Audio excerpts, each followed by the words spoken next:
ತನಕ ಹೋರಾಟ, ಯಾತಕ್ಕಾಗಿ ಹೋರಾಟ, ಯಾತಕ್ಕಾಗಿ ಹೋರಾಟ,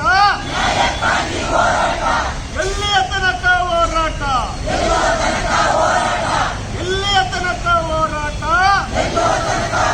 ಸರ್ಕಾರಿ ಹೊರಗುತ್ತಿಗೆ ನೌಕರರ ಸಂಘಕ್ಕೆ ಬೇಕೇ ಬೇಕು, ಬೇಕೇ ಬೇಕು, ಬೇಕೇ ಬೇಕು. ಎಲ್ಲಿಯ ತನಕ ಹೋರಾಟ.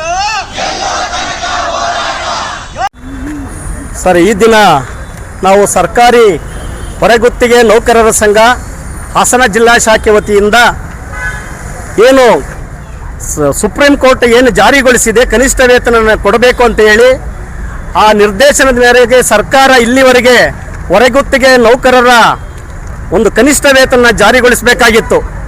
ಆದರೆ ಸರ್ಕಾರ ಇದನ್ನು ಸರಿಯಾಗಿ ಜಾರಿಗೊಳಿಸ್ತಲೇ ಭಾಳ ಕಡಿಮೆ ಅವ್ರು ಕೊಡ್ತಕ್ಕಂಥ ಏನು ಸಂಬಳ ಏನಿದೆ ಭಾಳ ಕನಿಷ್ಠವಾದ್ದು, ಅವ್ರಿಗೆ ಕನಿಷ್ಠ ವೇತನ ಜಾರಿಗೊಳಿಸಬೇಕು ಅಂತ ಹೇಳಿ ಸರ್ಕಾರವನ್ನು ಈ ಸಂದರ್ಭದಲ್ಲಿ ಒತ್ತಾಯಿಸ್ತಾ ಇದ್ದೀವಿ. ಸರ್, ಏನಾಗಿದೆ ಅಂತ ಹೇಳಿದರೆ, ಕನಿಷ್ಠ ವೇತನ ಕೆಲವು ಇಲಾಖೆಗಳಿಗೆ ಜಾರಿಗೊಳಿಸಿದ್ದಾರೆ, ಕೆಲವು ಜಿಲ್ಲೆಗಳಲ್ಲಿ ಜಾರಿಗೊಳಿಸಿದ್ದಾರೆ. ಈಗ ತುಮಕೂರು, ಬೆಳಗಾವಿ, ಬಳ್ಳಾರಿ ಮತ್ತು ಬೇರೆ ಬೇರೆ ಜಿಲ್ಲೆಗಳಲ್ಲಿ ಕನಿಷ್ಠ ವೇತನ ಜಾರಿಗೊಳಿಸಿದ್ದಾರೆ. ಹಿಂಗೆ ಬೇರೆ ಕಡೆ ತಾರತಮ್ಯ ಮಾಡ್ತಾ ಬೇರೆ ಬೇರೆ ಜಿಲ್ಲೆಗಳಲ್ಲಿ ಇದನ್ನು ಜಾರಿಗೊಳಿಸ್ತಾ ಇಲ್ಲ. ಇವ್ರಿಗೆ ಜೀವ ವಿಮಾ ರಕ್ಷಣೆ ಇಲ್ಲ ಇವರಿಗೆ. ಸೊ ಇದರಿಂದ ನಾವು ಸರ್ಕಾರಕ್ಕೆ ಒತ್ತಾಯ ಮಾಡ್ತಾ ಇದ್ದೀವಿ, ತಾರತಮ್ಯ ಮಾಡದಲೇ ಕೂಡಲೇ ಏನು ಕನಿಷ್ಠ ವೇತನ ಜಾರಿಗೊಳಿಸಬೇಕು ಅಂತ ಈ ಸಂದರ್ಭದಲ್ಲಿ ನಾವು ಸರ್ಕಾರವನ್ನು ಒತ್ತಾಯ ಮಾಡ್ತಾ ಇದ್ದೀವಿ. ಸರ್, ನಮ್ಮ ಹೆಚ್ಚಿನ ವಿಚಾರವನ್ನು ನಮ್ಮ ಈ ಸಂಘದ ಜಿಲ್ಲಾಧ್ಯಕ್ಷರಾದಂಥ ರಂಗನಾಥ್ ಅವರು ಮಾತಾಡ್ತಾರೆ. ವೇತನ ಸರ್ಕಾರದಿಂದ ಆಲ್ರೆಡಿ ಆದೇಶ ಆಗಿದೆ, ಅದನ್ನು ಹಿಂಪಡೆಯುವಂಥ ಸರ್ಕಾರ ಹುನ್ನಾರ ಅಂತ ನಡೆದಿದೆ ಅಂತ ಹೇಳೋಕ್ಕೆ ಇಷ್ಟಪಡ್ತೀನಿ. ಯಾಕೆ ಅಂದರೆ ಕೆಲವೊಂದು ವಿಚಾರಗಳಲ್ಲಿ ಎಲ್ಲ ಇಲಾಖೆಗಳಲ್ಲೂ ಆಲ್ರೆಡಿ ಪರಿಷ್ಕೃತ ವೇತನವನ್ನು ಜಾರಿ ಮಾಡಿದ್ದಾರೆ, ಕೆಲವೊಂದು ಇಲಾಖೆಗಳಲ್ಲಿ ಮಾಡಿಲ್ಲ. ಇನ್ನೂ ಮಾಡಿರುವಂಥ ಇಲಾಖೆಯ ಅಧಿಕಾರಿಗಳಿಗೆ ಫಸ್ಟದಾಗಿ ನಾನು ಅಭಿನಂದನೆಯನ್ನು ಸಲ್ಲಿಸೋಕ್ಕೆ ಇಷ್ಟಪಡ್ತೀನಿ. ಇನ್ನೇನು ಕೆಲವೊಂದು ಇಲಾಖೆಗಳಲ್ಲಿ ಇನ್ನೂ ಅಧಿಕೃತವಾಗಿ ಜಾರಿಗೊಳಿಲ್ಲ ಅಂಥ ಇಲಾಖೆಯ ಅಧಿಕಾರಿಗಳನ್ನ ಕೂಡಲೇ ಒಂದು ಶಿಸ್ತು ಕ್ರಮವನ್ನು ಕೈಗೊಳ್ಳಬೇಕು ಅಂತೇಳಿ ನಾನು ಡಿ.ಸಿಗೆ ಮನವಿ ಮಾಡ್ತಾ ಇದ್ದೀನಿ.